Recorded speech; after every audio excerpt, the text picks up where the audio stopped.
Design has become a critical element in software.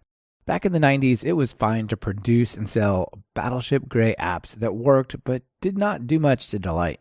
Today, design is table stakes, and knowing how to design applications yourself or work with designers is a key skill. This episode, you'll meet James Stone, who straddles that gap between developers and designers. He's both. He has a bunch of tips for improving your design skills as well as working with designers. This is Talk Python to Me, episode 137, recorded October 30th, 2017.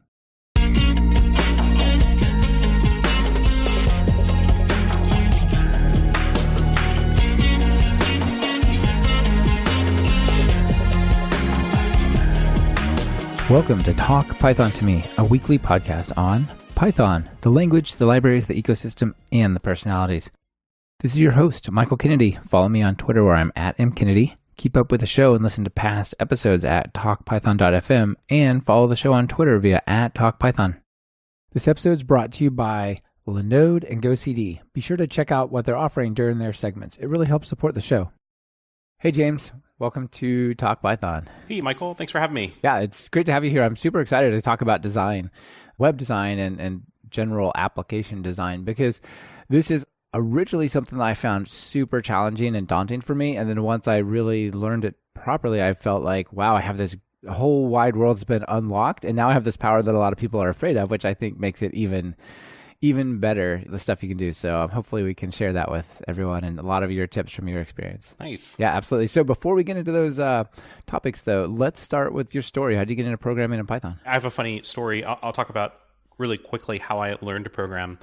I'm the product of a clinical microbiologist and an RV salesman. And my mom, the scientist, was taking me to laboratories, had me looking through microscopes, and she bought me an Atari 600 XL back in the 80s and taught me to program in BASIC. And I have no idea why she did this. And she never programmed again ever since then, but it kind of turned into a career. And so always had a fascination with programming and computers. It was kind of a hobby. I got into hacking computers, got kind of kicked out of high school, or you might say, like in air quotes, like asked nicely to leave. They said, you just can't stay here kind of thing. Yeah. Whoa, okay. What was the reason for that? It was maybe an ends to a means, but I lived on a small island in Washington, and this is at the beginning of the internet. So it was long distance to Seattle to connect to bulletin boards, which is what I was doing when I was younger. So there was a library system there. So I started hacking their system. I figured out a way to kind of break out into Telnet and start accessing interesting shell servers over in Seattle, kind of circumventing the long distance thing. I basically kept doing the same thing in high school and had kind of a knack for finding maybe exploits or ways to kind of break software, use it in ways it's not supposed to. I think at the end, they had me on my own computer that was disconnected from the network. So I kind of roll this cart into the library with my programming books, and I would be like programming out in the middle of the library, if you can imagine. And then, of course, we got caught again, my friends and I. And so they're like, this is enough. You're out of here. And so I went to college through a thing called Running Start program. That's really interesting. I feel like a lot of times structured education misses opportunities to take people that are like super creative and find like these rules, they don't actually have to exist, like whatever, right? And like turn that into, they probably could have like redirected your energy into something like super powerful, but instead they just said, we're going to unplug you. Yeah. I think I'm kind of a product of that system, not really having a good avenue for those interests or pursuits. So they were scared. Yeah, sure, of course. And it was all bizarre and nobody knew really what to do with the internet anyway. And that idea of like the way you got on the internet was to find like something you tried to access over one of these dial-up things that then failed and dropped you to a telnet shell. I haven't heard that from many other people, but I've experienced this as well. It's interesting. Awesome. Okay. So that was high school and you were getting started there in programming. Yeah. So I had kind of a start in programming, and, in high school they had like a Pascal class. So I was super fired up about that. I was doing some C and some things, but I wouldn't call myself like a professional programmer. I certainly had a lot of interest. And what happened is a friend of mine helped me get a job in the 1990s at a startup where I learned to kind of become like a professional programmer on the job. And so basically they threw at me the Java 1.2 or Java 2 Bible, which was pretty thick in those days. And they said, get to it. And I think it was a few weeks later, I was writing production code and in charge of data classes. So I started mostly doing back-end programming in Java back in the 90s. Yeah, nice. And that was the heyday of Java. Sun was a super big, powerful corporation. Java was a big revolution, right? It was like so much better than C at the time, for example, things like this. Yeah. Yeah, so much more portable. Bytecode was going to be the future of everything. You just wrote it once and it ran everywhere. It was amazing. Yeah, it's so funny to think back about those days. Fast forward, I've always been involved with programming and computers. I went back to school because I kind of dropped out of college eventually, went back to college. I actually studied art and then found a way to kind of combine computer science and art after kind of having a short career as a professional programmer.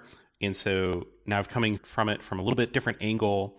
The lead into Python is I've always been interested in Python, and recently my wife started doing astrophysics work, and she did a master's, and now she's working on astronomy PhD. And so she taught herself to code in Python, for scientific purposes in about a month with some books. And so it's very interesting for me because she never did really any programming at all.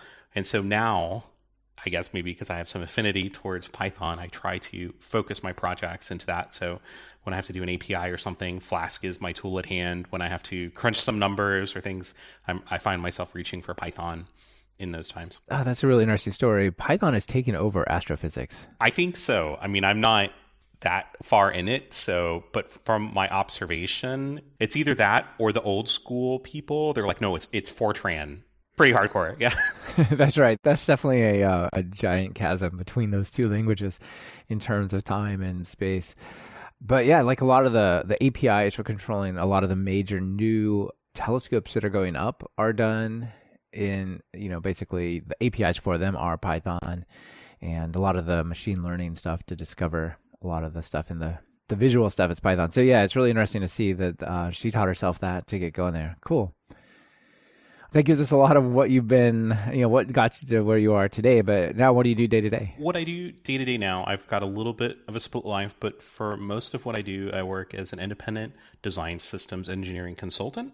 And so some of the things I'm working on there, I write daily emails to kind of a secret list that I have, record videos and tutorials sometimes. I'm researching new tools and processes. Sometimes I'm giving talks and webinars, and so some of those, again, might be to this kind of secret inner circle list. I just gave a talk recently here in Turku, where I'm at in Finland, and I work a lot with design and development teams, and often it might even just be one designer or two designers in development teams helping them to work on their web projects.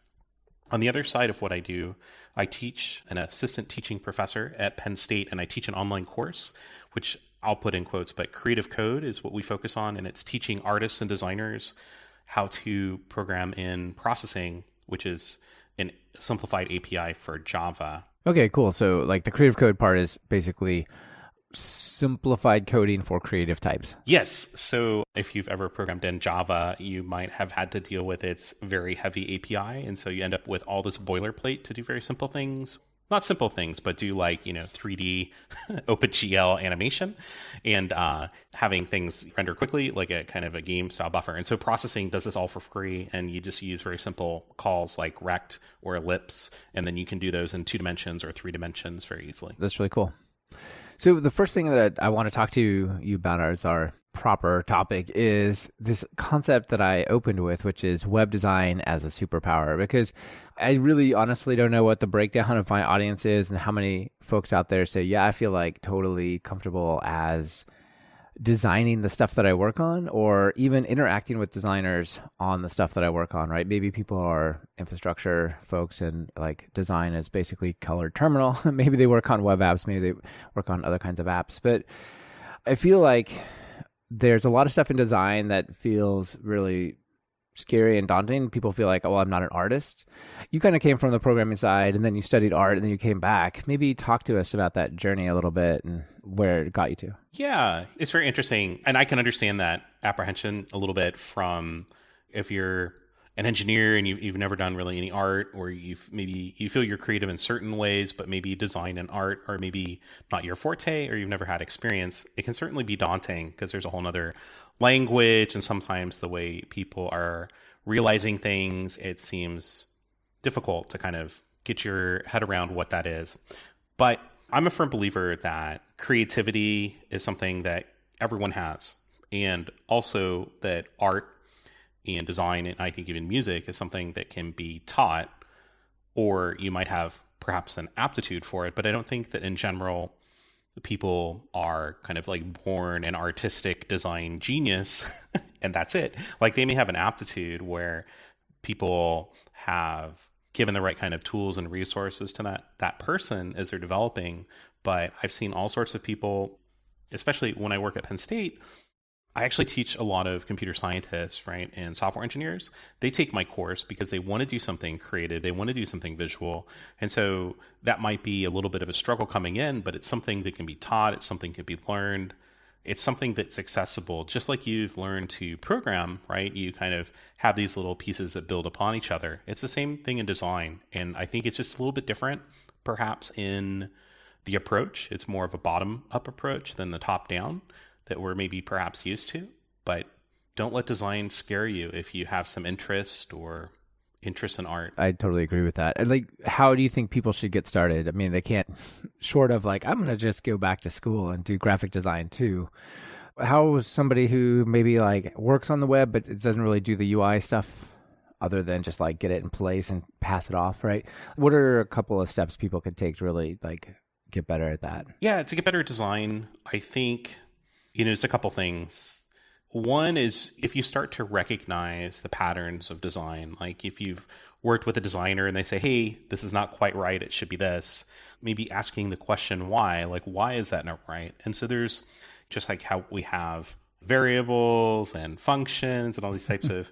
Why can't I put it all in one function? It's only 3,000 lines. Yeah, exactly. And so in design, there's like these principles of alignment. So often designed elements will be aligned with each other. So, the baseline of the font will often line up. So you don't want them off by a pixel or 10 pixels. And so you see this alignment principle, right? And there's, balance and contrast, and there's a lot of other principles. And so you could pick one of these, or you could pick up a book that talks a little bit about it and just try and recognize what those are as you're working.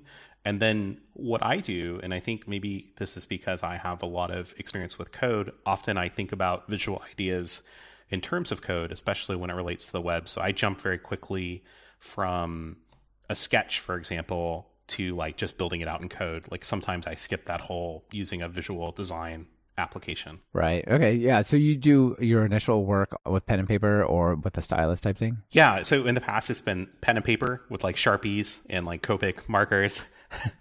and lately it's been on like an iPad Pro. And part of that's for me, I recently moved abroad. And so it's very heavy to carry a lot of paper and those types of supplies. I did bring my Copic pens and a Sharpie, which I don't think they actually have in Europe. They have another type of pen that they use that I have to find. But yeah. It's just whatever I have available. But the iPad Pro is quite good for sketching, I think. Yeah, that's cool. I have an iPad Pro with an Apple Pencil, like the 12 point whatever inch one. And I actually, part of this getting better at design experience I went through was I got some drawing apps and I decided I'm going to force myself how to learn to draw on this thing, even though drawing was something I thought I was very bad at. And, with a lot of practice, you can do it. It's a pretty nice experience. Yeah, no, I totally agree. And I think the experience in the iPad Pro is quite good with the Apple Pencil. I actually studied for a time traditional animation and illustration. So I have a lot of experience with this like kind of like hardcore Florentine style, drafting the human figure, working very quickly. And, I would say maybe I drew good at the community college, but when I got into this, when I tried to get into this ranked program at San Jose State, those guys are hardcore. Like I remember that they said, this guy draws like Michelangelo. And so I think if you're thinking, I can never be an artist, like I was drawing and I thought I was quite good. And then here I'm like next to Michelangelo, not. So there's always going to be someone better, right? Well, it also depends on what are you trying to get out of it, right? Like, are you trying to improve what you're doing versus are you trying to do animation, like you say, basically fully become like a digital artist? So you also had a resource you wanted to reference about this sort of design as a superpower concept. Yeah. So I haven't taken any of her classes, but I have spoken with her. But her name is Laura Elizabeth, and she's got a website, lauraelizabeth.co. And she's got some really fantastic articles focused towards developers. And especially maybe if you've had some exposure to frameworks or you've done a little bit of web design, maybe not full on UI design, but maybe more on the back end. And you're, say, building out some smaller projects, personal projects, and you want them to look a little bit more designed, like more so than just, say, out of the box Bootstrap. She's got some really great resources you can look at where she talks about like color choices, right? Like alignment, kind of basic principles of design, but she explains them in a very developer friendly format. Oh yeah, that sounds really cool. I'll definitely link to Laura's stuff. Let's go ahead and actually talk about front-end frameworks first, because I feel like if you sat somebody down with like, just open up a new file and you say, okay, first thing you type is, angle bracket HTML. You also get a CSS file. Design that, like build something beautiful, right? That's really super daunting for a lot of folks. But I feel like in the last 5 years or so, the front-end frameworks have really democratized design.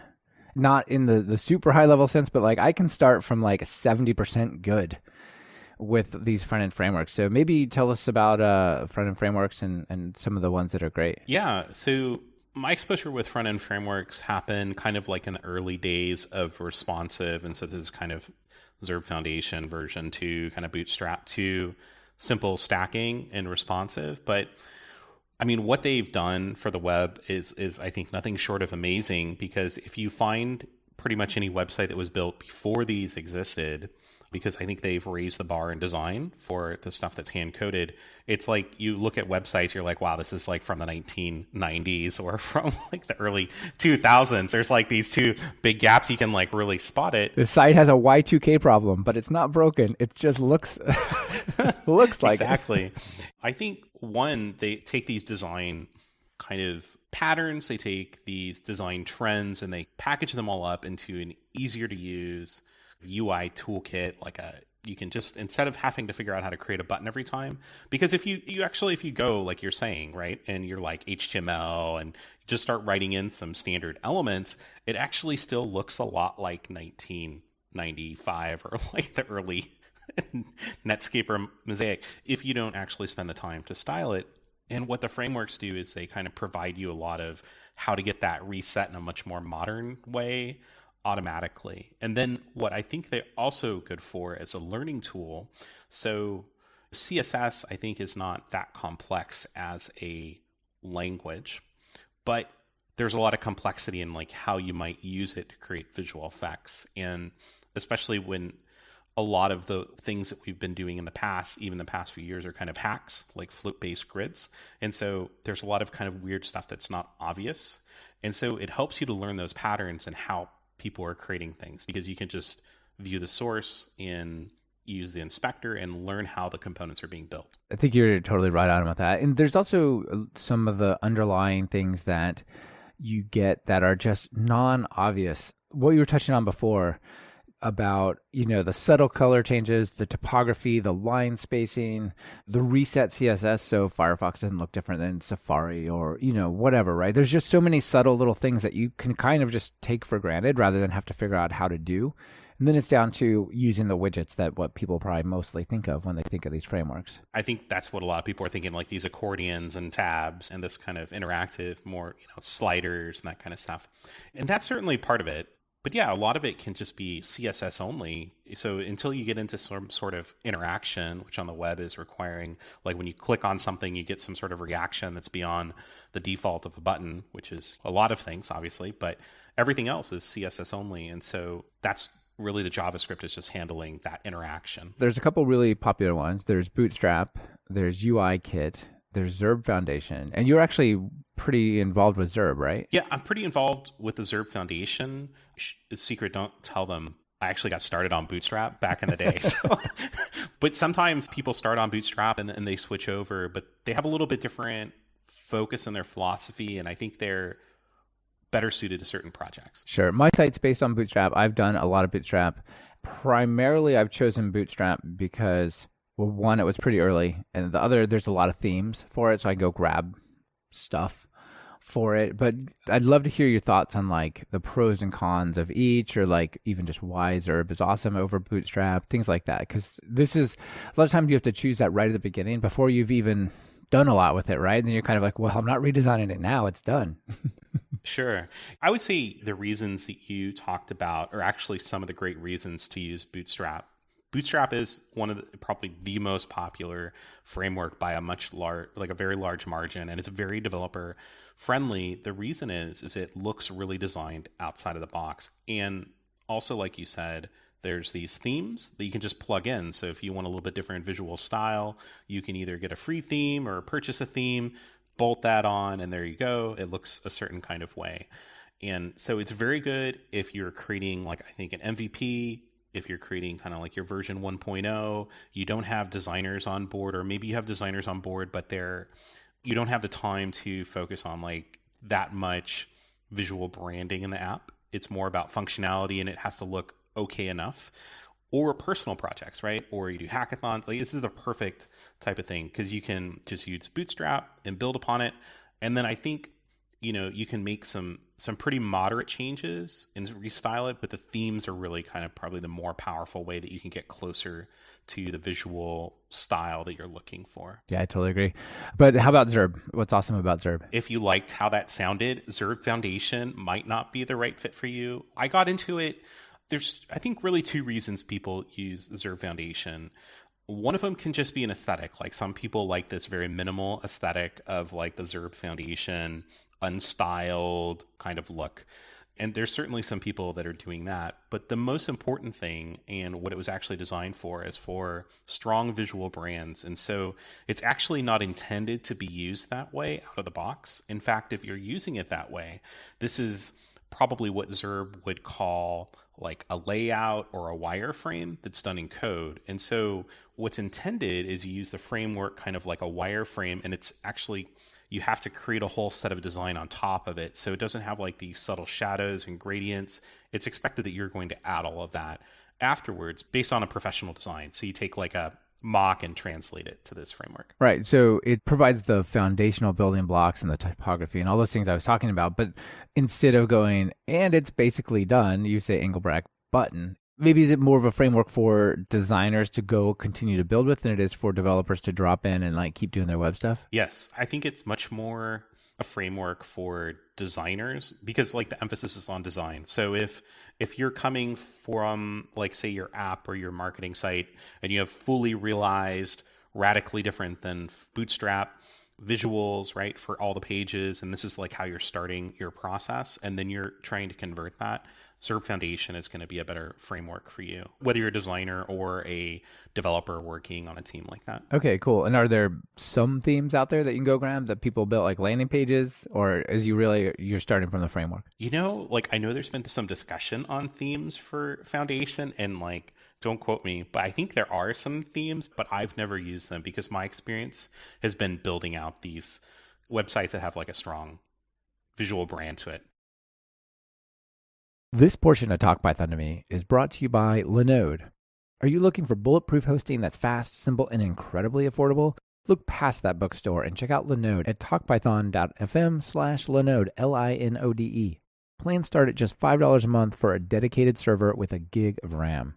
They have 10 data centers across the globe, so no matter where you are, there's a data center near you. Whether you want to run your Python web app, host a private Git server, or a file server, you'll get native SSDs on all machines, a newly upgraded 200 gigabit network, and 24/7 friendly support, even on holidays, and a 7-day money-back guarantee. Want a dedicated server for free for the next 4 months? Use the coupon code Python17 at talkpython.fm/Linode. So maybe tell us some real world examples that you've worked on with Zurb. Yeah, so I've done some work for agencies, subcontracting, so I can't really talk about the particulars of that. But one of the websites that I worked with, and I think it's got a pretty strong visual brand as well, it's called Snowflakes Stories Llc. And it's a very interesting kind of solopreneur, self-funded startup. And what they do is they create children's stories that are completely customizable, where there's a cast of characters that resemble your family. And so we created this character builder that's kind of based loosely on the we, the I can't remember what's called, the we, me, we have the character we kind of customize. And so this is something that we created there. And what's nice is it's also mobile responsive, and we're using Angular and this kind of thing kind of in the background. But the styling of it is very visually distinctive. So I think that in this case, Serve Foundation was a really good fit for it. And it's also an interesting project. And I think this is one of the benefits of working with Foundation too, because I did a lot of what you might call like UX design, kind of solving the experience and what that was like. And then later on, we actually brought in a visual designer, a UI designer, Marcus Handa. And we came together, and then we actually won a award called the IPI Award for one of the best publisher websites for that year. So I think it's International Publisher of the Year. Yeah, that's a really nice idea as well. Like have a book with your child as the character in it. My daughter would go crazy for that. That's cool. The site looks nice. I'll link to it in the show notes. So maybe that's a good place to segue over to talk about interactions a little bit. In this case, there was a person who owned the company, created the books, and had the idea, and then they wanted to work with you. I suspect they were probably not a developer, or they would have like put something slightly less nice together or whatever. But maybe let's focus it on like how developers should interact with designers. So I suppose sometimes people see this as like a frustrating thing, like, I built the site and it totally worked, but the designer said it's off by 3 pixels and it was the wrong color. And, like, what can people do to maybe make these like really great interactions and where people are supporting each other? Yeah, it's a great question. And I worked on a team recently where I came back to them and I told them actually that they had 147 or something like this wrong colors. And then I went through and fixed them and got it down to about 7 or 8. So yeah, and I can relate to that too. I think I'm in a unique position maybe to talk a little bit about this because what I've been doing over the past few years is working with designers and dev teams and kind of a little bit being the go-between and helping them to translate these ideas and communicate. But I think the biggest thing is to realize that as engineers, we have a really different agenda and a different focus than probably the designers. And so one is to kind of understand better what the designers are going for and maybe understanding a little bit what they mean when they say things like they have empathy for the user or what good user experience is. I think these are actually great things to tie into, but maybe the lost in translation, because I know that a lot of engineers, including myself, really care about the performance of the website. And I'm very focused on the front end. So I really want that front end to really pop. I want it to be fast, not too many connections, like all, really smooth, really quick. And so we're actually kind of working towards the same thing. Like, so I want the user experience to be good as well, but sometimes it can get lost in translation, right? And so I think where that goes astray is, you mentioned the wrong color or off by 3 pixels, but I think what I've seen that can kind of be a bigger problem is when there's a little bit of a detail in the design where you really need to kind of let the design team know early on or the stakeholder in the project that it's going to be expensive, right? Sometimes there's a little flourish, right? And that flourish is going to be like 10 times the time of some other task that you've got on this task list. And so I've actually been working with some designers lately, and when that's brought up, they're like, no, cut that. It's not important. So getting to like what's important, because sometimes I think what happens is that designers feel like they have to fight for their ideas. And so they have all these sketches and ideations, and then they're showing all these different versions, right? And so when you're finally interacting with them, you might be at this final version that they've had to fight tooth and nail, right? They really want that flourish or whatever. And so they're kind of fighting for it, but not necessarily because they're fighting you, but just they've had to put a lot of energy into getting the design pushed forward. So I think if you can get involved in the design process earlier on and bring these things up, like if there's some, I'll put in air quotes, like crazy thing that you're like freaking out, like how am I going to even do this in our system? Or is it going to be cross-browser? Yeah. Yeah. They know it's HTML, right? They know it's HTML. It's not print. Come on. I want it always to be exactly the size. It's not 8.5 by 11. Come on. Yeah, exactly. Something like this. Yeah. Yeah, exactly. And I think when you gain more experience with it, with this translation, you can kind of spot things right off. And so I know for myself, like I know if I'm working with Photoshop based work, I can tell them already, like, look, the fonts are going to be the wrong weights, right? So that it's not going to look as bold or as light as you think it's going to. I think sketch based digital assets are working a little bit better, but there's still some translation there. So you can kind of start to have that conversation earlier. And I think it's good. It doesn't mean like you're going to hang out while they're sketching all the time, but just maybe to inject the engineering thought process a little earlier on so that it doesn't ruin your day like, a week or 2 weeks from then. Yeah, it seems to me like the design team probably spends a lot of time in boardroom meetings where there's the CEO or the major stakeholders who have like super lofty ideals about what they want built. And then they ask the designers to build it. And then the designers eventually get down to the developers and say, developers, this is what we've chosen, Maybe one, having some sympathy for the pressure that is on the other side of that story for the designers, right? And then maybe try to, from a design perspective, try to get at least one representative for the dev team into those meetings so they're more involved and earlier. Yeah, I think so. And I think it can really help, especially if you're kind of in an environment where you're really siloed off, where, designers are over there and we're over here and we see them in the hallways, but we're not interacting as much. Or, some places have places where it's much closer, right? Maybe you're sitting next to each other. But I think what can really help is, like you're saying, have someone who can kind of span the gap. And it could come from either team, right? It could be a designer, maybe who's doing some code or has some aptitude, but getting someone who can kind of understand the visual nature of the front end code and kind of take that on, so that most teams that I've worked with have very specialized roles, and I wouldn't say the bulk of the team is doing front end work. It's usually one person, or you have maybe in a very large organization a team of people doing this type of work. Or in some cases, for myself as a consultant, there's often been a gap, and so that's where I've kind of injected myself in the process, because they have the designer, they've got the back end team, and they don't know how to they bring you in to be the bridge, pretty much.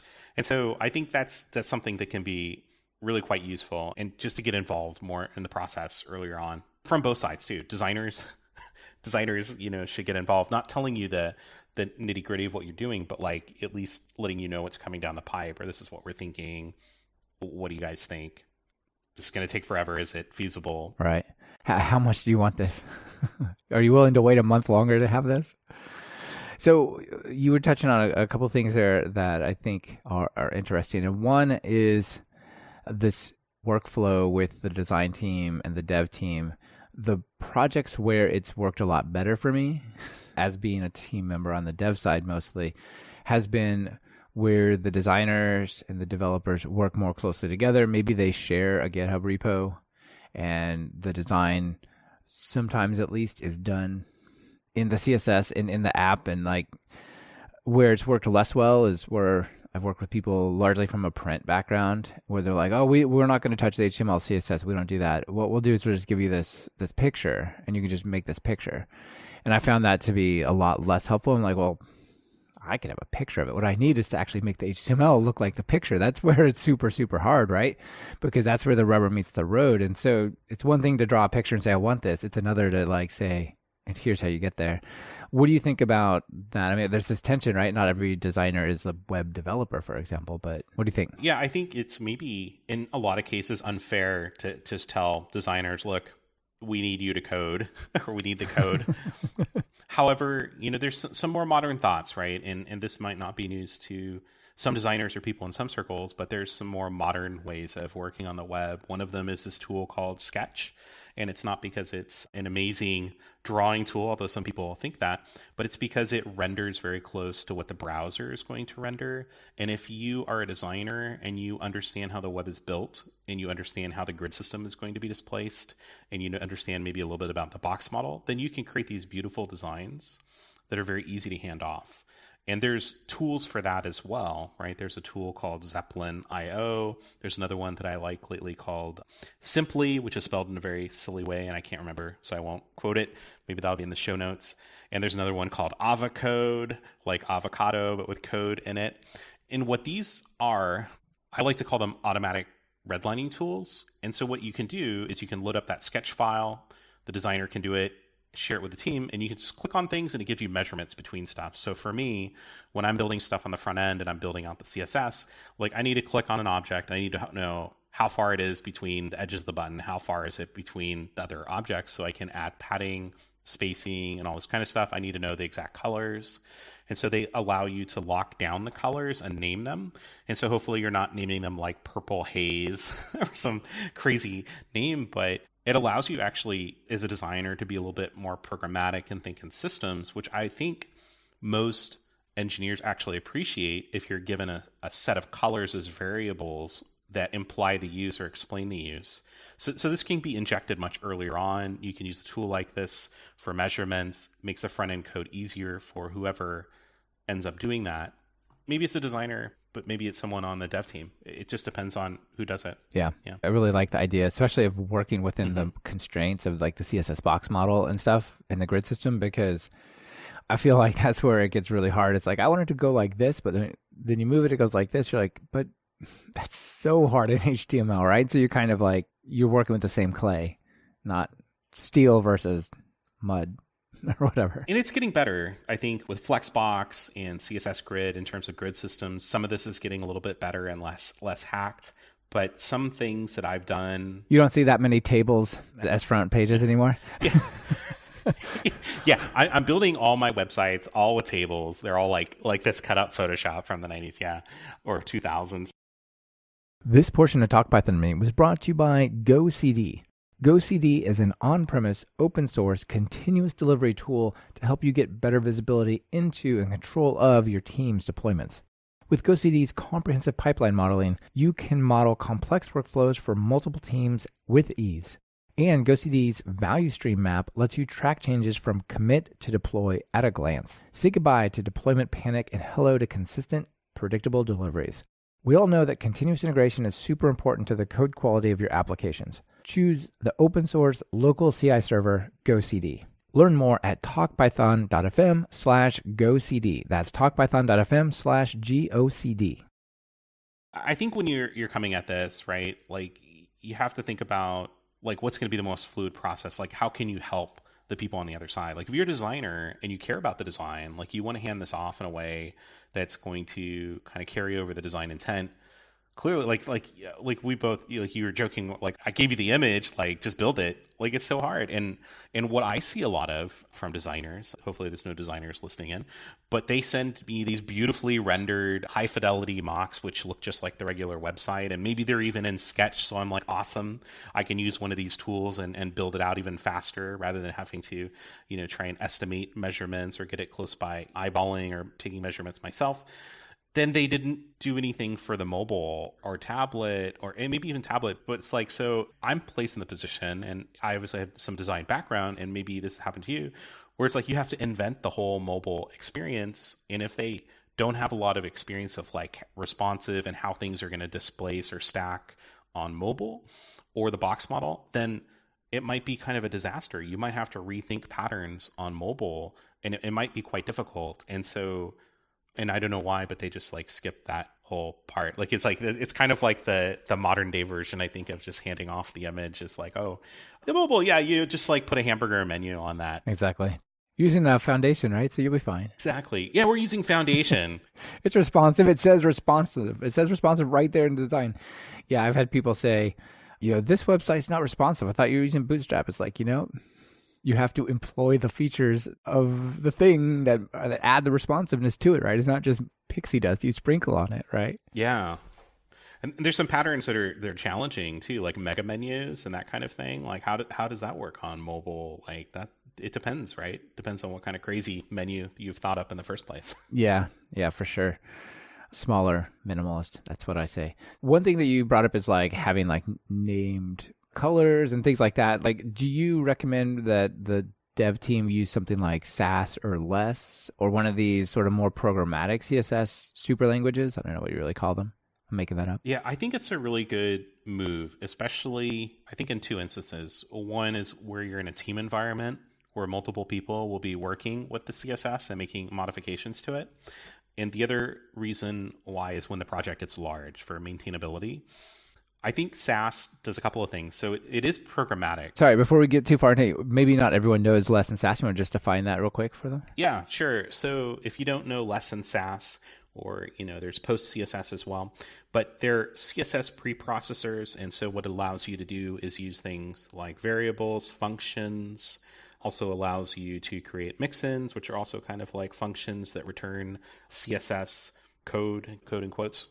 They also allow you to split up your code across multiple files. And so you can create something that's much more programmatic, but But I think the most important thing isn't that it's programmatic. I mean, sure, you could start generating like tint lists and this kind of stuff with colors. But I think what's more interesting about it is the organizational aspect of it. I don't know about you, but I've worked on projects where you come on and you go, okay, and maybe it's multiple CSS files, but it's usually like one CSS file, and you open this up and you're like, what? You're like, like it's like maybe being created by 5 people that like things are named like something, like number 2-3. And you're like, and you're going through this trying to make sense of it. And it's difficult. Like we have a 5,000 line CSS file and one of them.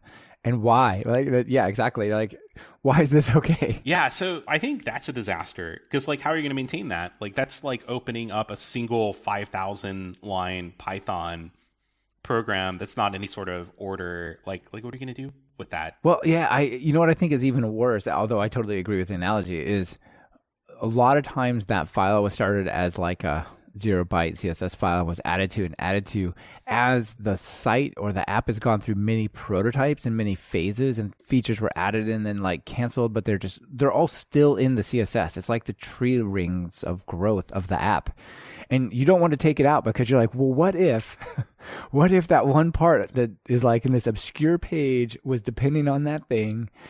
It's just really hard to know that you can like clean up this dead CSS code equivalent. Yeah, they do have a good tool for that now called UnCSS. It's the equivalent of if you've ever had your room be a disaster, which I know growing up mine was a disaster. My parents were always yelling at me, clean your room. And then if you took everything in the room and like shoved it in the closet, I think it's the equivalent of that. But it basically looks at your website and what CSS selectors are being used, and it basically dumps the rest. But it's still just a mess. It's still all in the file. It just doesn't render out to the website. So it's a good solution. But that's cool. How does it work with potentially like dynamic stuff like Chameleon or Jinja 2 templates? How does it work with like, say, something behind a login versus public? You know what I mean? You're like, there's that admin page.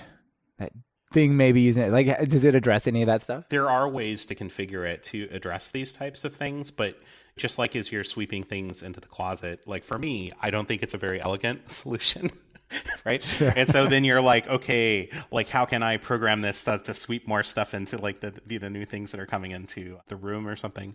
I think this is where the organization helps because you can kind of keep things pared down. And I found when you keep things organized, just like in your room, if you had a clean room is like perhaps you get older and you're more clean or organized, you can find things very quickly, right? Like you're like, where is this thing? And so when you go and inspect it in Chrome, because you have a map, it'll tell you it's in this file on this line. It's like very obvious. And not only that, but if you name these files correctly and create a good sense of structure, then they're already named with the views or the names of the components or this type of thing. So it should be like super obvious, like what's going on. Yeah, that's cool. A lot of times I'll try to have like a navigation CSS file, maybe like a store CSS, a home page, because home page, like the landing page, always seems to have like a bunch of insane styles that don't appear elsewhere on the site. So yeah, I definitely think organization's important. Organization, I think, is important.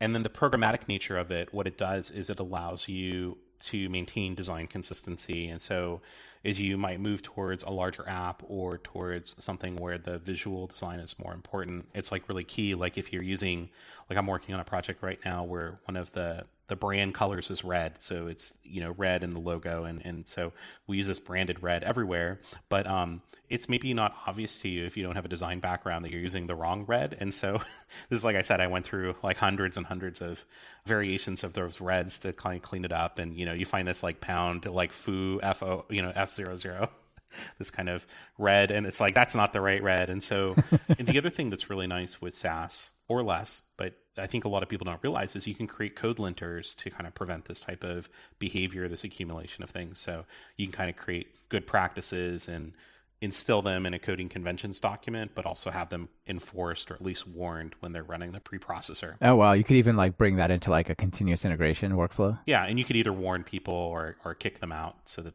it won't render the CSS. Actually fail the build. That's crazy to fail the build because the CSS is like using the wrong color. I think that's awesome. I didn't know that was an option until just now.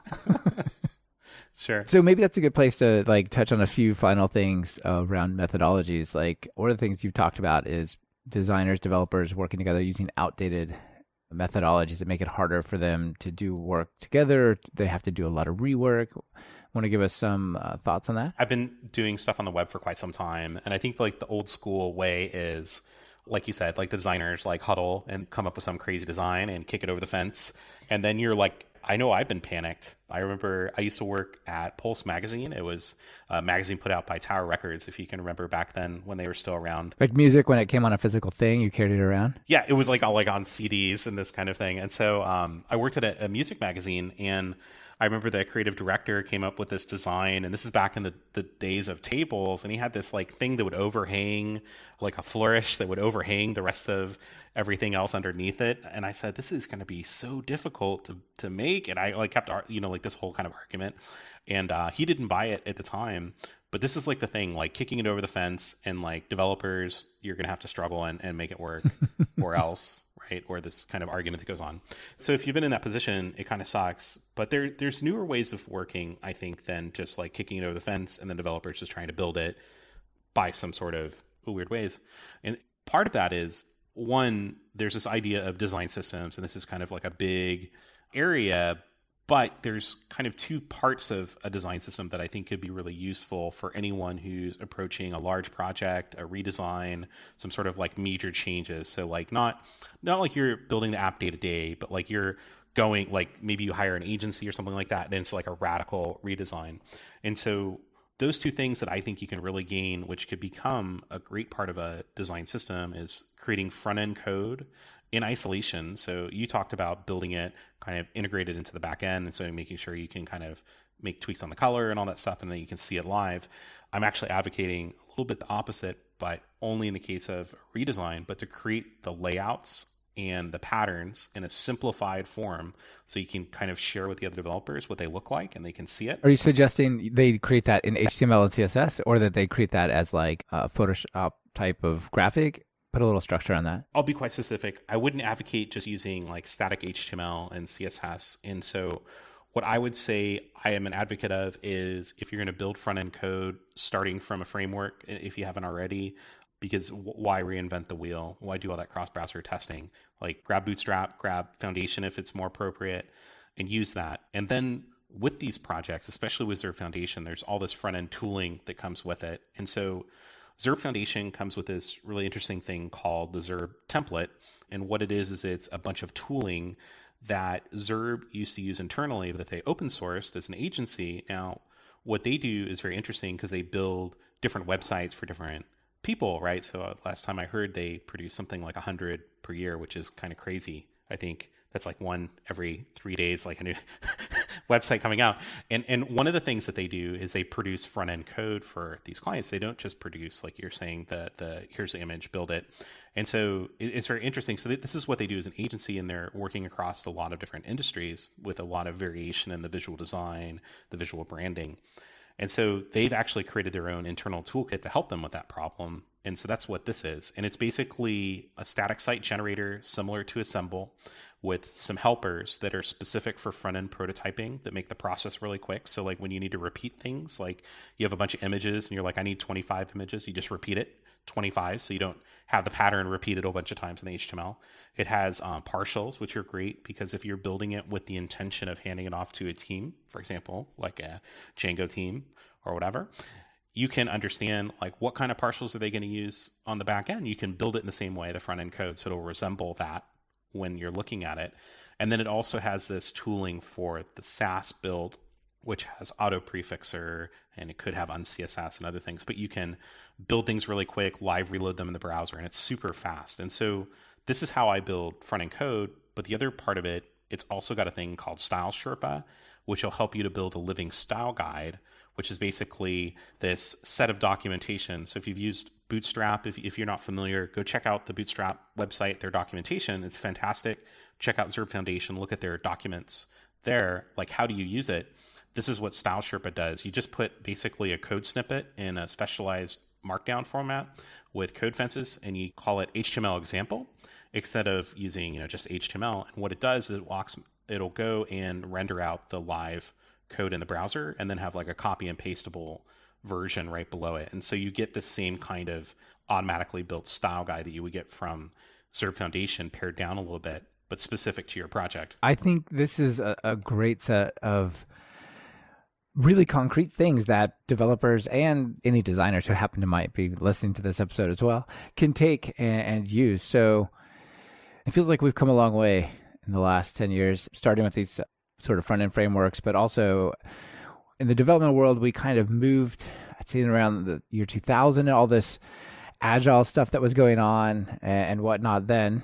And that maybe brought some other challenges with it, but it was quite a big shift. And it feels like the design world is also finding really new, interesting ways to work together with the developers. Yeah, absolutely. Yeah, awesome. All right, well, I guess we're getting low on time, so we should probably leave it there for the design stuff. But let's go to the 2 questions. So if you're going to write some code, either Python or maybe HTML, what editor do you open up? I always open up Sublime Text 3. I'm a huge Sublime Text fanboy. I've been using it since version 2, which I guess doesn't sound that long ago, but they have a very long version cycle. But yes, they do. Yeah, and I used to work with Vim and some other editors, and I just something about it, it just like I feel like I don't even have to think. Like I could just work really quickly. As far as notable packages or libraries, what do you think? I would say the number one package that I use, and it's super old school. It used to be called Zen Coding, but now it's called Emmet, which I don't know that's a great name, but basically it does 2 things. One, what you do is you can type in a shorthand syntax, which is going to be very similar to, for example, like Ruby Slim or Haml, right? Where you have a CSS selector and you're just kind of combining them together like a UL, right? And then you've got the LI.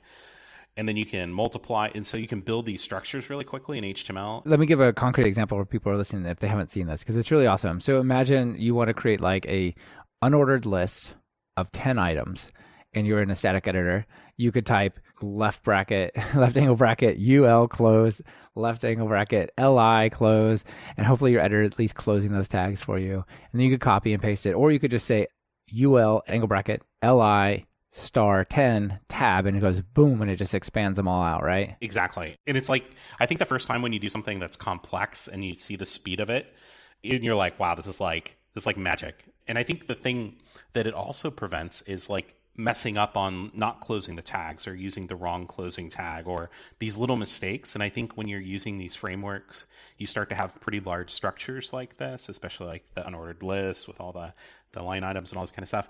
And so it makes those structures really easy to build quickly and then also error-free usually. Right, like grid rows, for example, or something like that.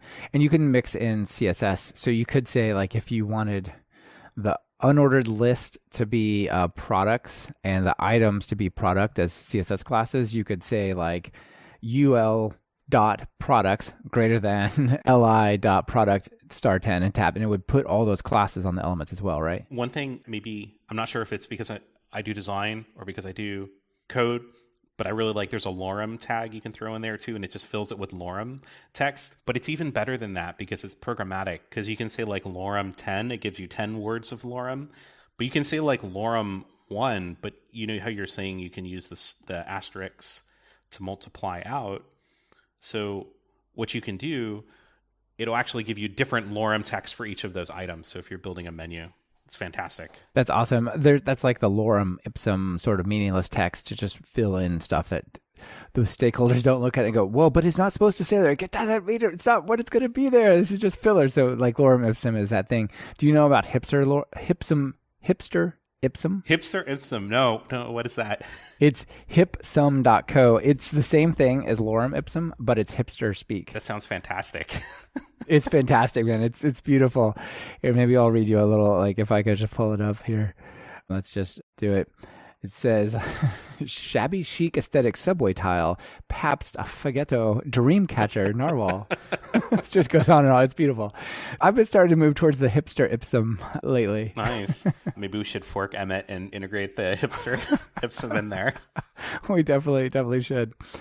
All right. Well, I definitely recommend that as a editor plugin as well. That's cool. So a final call to action before we call it an episode? Yeah, cool. So if you've been listening and you're interested in what I've been talking about, this kind of intersection between design and engineering, the best thing I have for you is I've got a list, but it's kind of a secret list. You won't find it advertised on my website.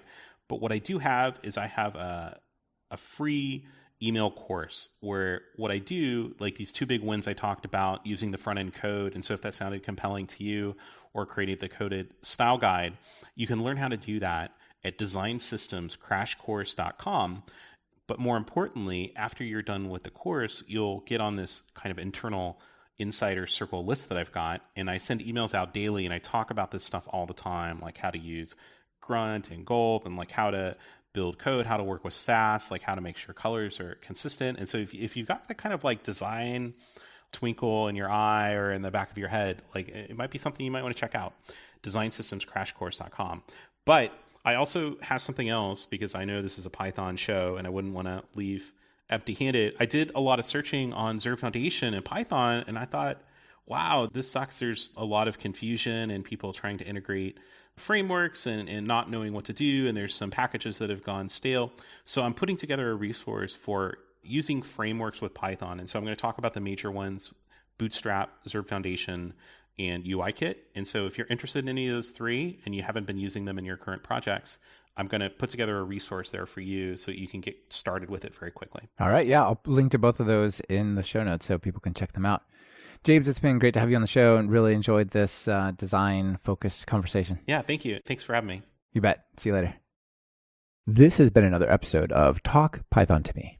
Today's guest has been James Stone, and this episode is brought to you by Linode and GoCD. Linode is bulletproof hosting for whatever you're building with Python. Get your 4 months free at talkpython.fm/Linode. Just use the code Python17. GoCD is the on-premise open-source continuous delivery server.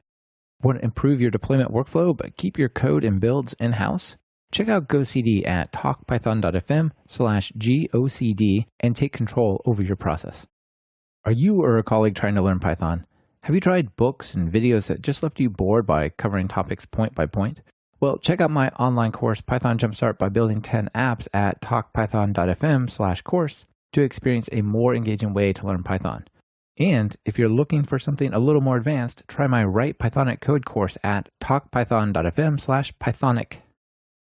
Be sure to subscribe to the show. Open your favorite podcatcher and search for Python. We should be right at the top. You can also find the iTunes feed at /iTunes, Google Play feed at /Play, and direct RSS feed at /RSS on talkpython.fm. This is your host, Michael Kennedy. Thanks so much for listening. I really appreciate it. Now get out there and write some Python code.